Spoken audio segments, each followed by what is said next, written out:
Bismillahirrahmanirrahim. Assalamualaikum warahmatullahi wabarakatuh. Di sini saya mahasiswi dari Universitas Islam Kyai Ahmad Muzaki Syah akan menjelaskan atau memaparkan mengenai makalah dari Ahkamul Huruf dengan mata kuliah Tahsinul Qiraah yang diampu oleh Bapak dosen Fikri Farihin MPDI. Baik, di sini yaitu pada materi tentang ahkamul huruf. Nah, dari yang pertama yaitu pembahasannya mengenai hukum nun, sukun, dan tanwin. Nah, di mana di sini hukum nun, sukun, dan tanwin adalah salah satu tajwid yang terdapat dalam Quran. Nah, hukum ini berlaku jika nun, sukun, atau tanwin itu bertemu huruf-huruf hijaiyah tertentu. Nah, pembagian hukum bacaan nun, sukun, dan tanwin yang bertemu huruf hijaiyah dibagi menjadi 4, yaitu ada izhar, ikhfa, idgham, iqlab.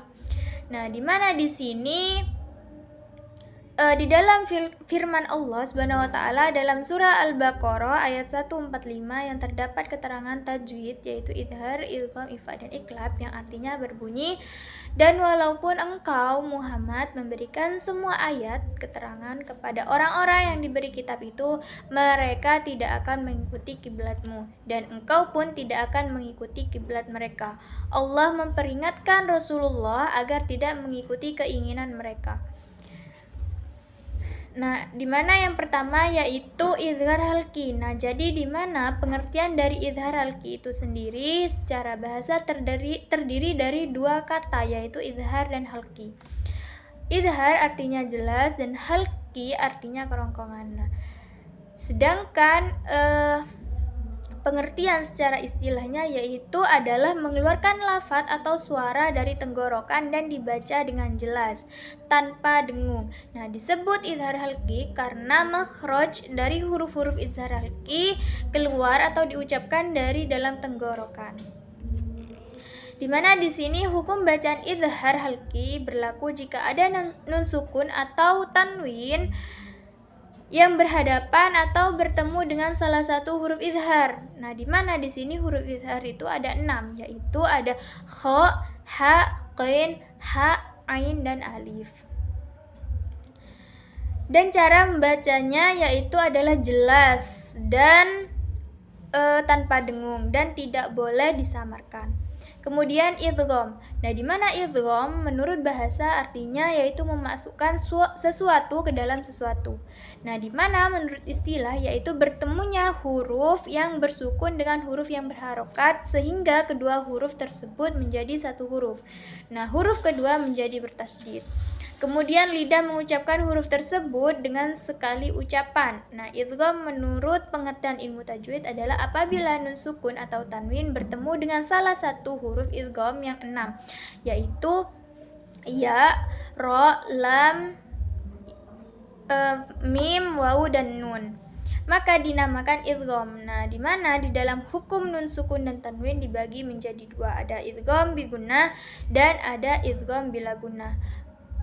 Kalau idgham bi gunnah itu artinya memasukkan artinya dengan dengung. Bi gunnah artinya dengan dengung. Nah, sedangkan dalam pengertian nun sukun dan tanwinnya apabila nun sukun dan tanwin bertemu dengan salah satu huruf yang 4 maka disebut dengan idgham bi gunnah, yaitu ada ya, nun, mim, dan wawu. Kemudian idgham bila gunnah. Nah, di sini bila gunnahnya itu artinya tanpa disertai dengung. Nah, idgham bi gunnah yaitu pengertian hukum nun sukun dan tanwin apabila ada nun sukun atau tanwin bertemu dengan salah satu dari huruf ya, yaitu lam, ro, maka disebut idgham bila gunnah.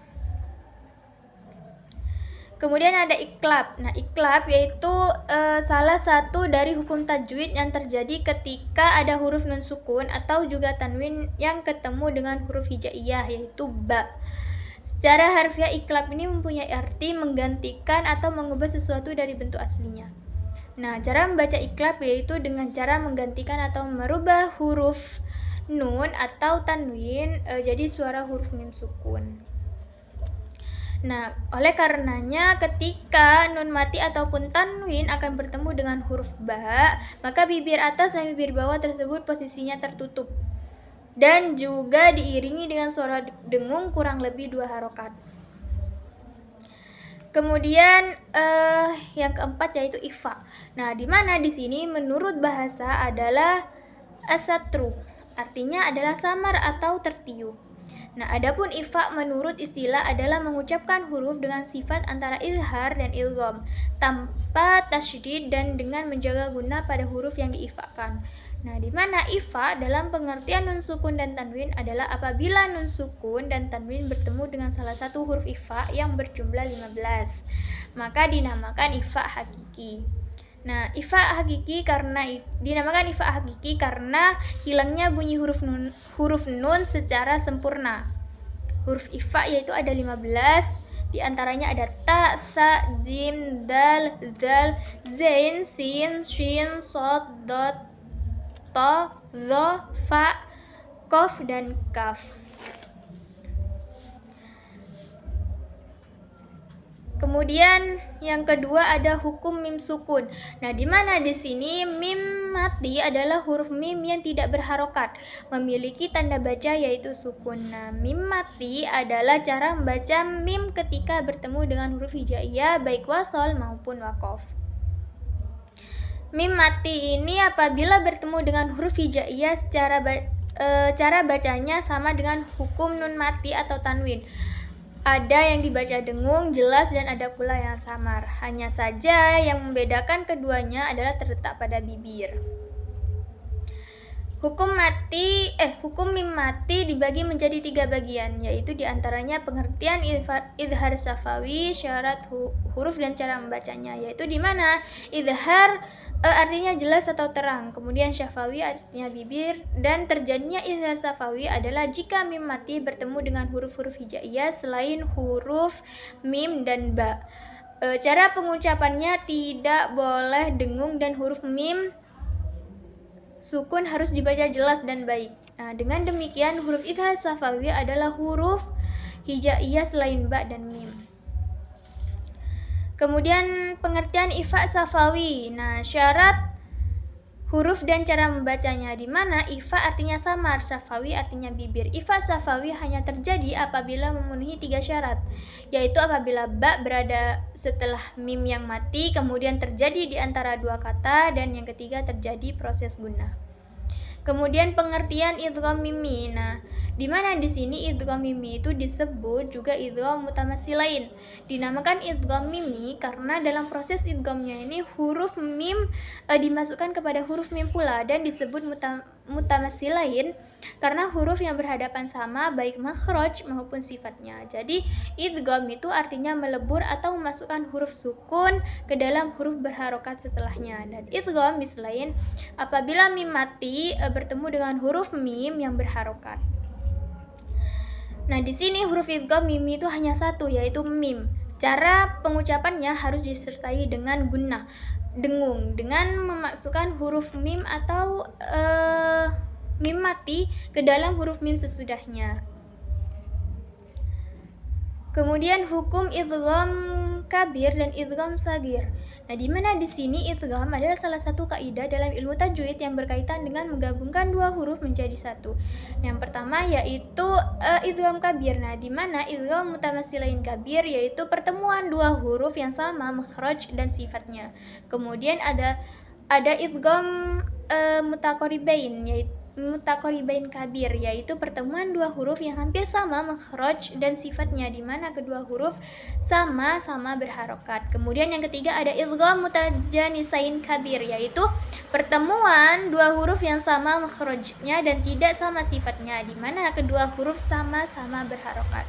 Dan yang kedua ada idgham sagir. Nah, di mana idgham mutamatsilain shagir ini pertemuan 2 huruf yang sama makhrajnya dan sifatnya. Nah, di mana huruf yang pertama sukun dan yang kedua harokat. Kemudian idgham mutaqaribain shagir yaitu pertemuan 2 huruf yang hampir sama makhraj dan sifatnya, di mana huruf yang pertama sukun dan yang kedua adalah berharokat. Yang ketiga yaitu idgham mutajanisain shagir yaitu pertemuan dua huruf yang sama makhrajnya dan tidak sama sifatnya, di mana huruf yang pertama sukun dan yang kedua berharokat. Mungkin itu yang bisa saya sampaikan mengenai ahkamul huruf dari makalah yang saya jelaskan. Mungkin hanya itu yang bisa saya jelaskan, kurang lebihnya mohon maaf. Akhirul kalam, wassalamualaikum warahmatullahi wabarakatuh.